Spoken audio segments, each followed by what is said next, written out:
banyak yang bertanya-tanya mengenai alasan Alvin Faiz mengundurkan diri dari kepengurusan pesantren Az-Zikra. Apalagi keputusan itu diumumkan di tengah sorotan publik terhadap pernikahannya dengan Henny Rahman, Alvin Faiz, yang dinilai sebagian orang terlalu terburu-buru.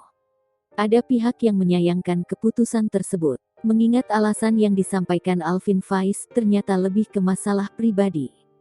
Alvin menuturkan alasannya mundur dari kepengurusan pesantren Az-Zikra adalah karena ingin fokus memperbaiki diri. Jika nantinya dipercaya mengurus pesantren dan yayasan itu kembali, ia menaruh harapan untuk bisa memenuhi amanah almarhum ayahnya, Ustaz Arifin Ilham.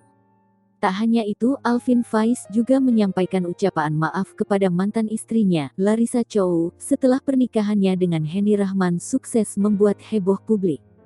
Alvin pun meminta maaf kepada Larissa Chow atas kesalahannya selama 5 tahun berumah tangga.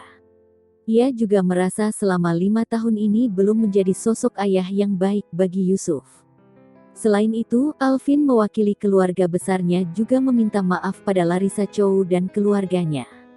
Alvin Faiz menyadari bahwa perpisahannya dengan Larissa sempat membuat ketegangan hingga munculnya berbagai fitnah.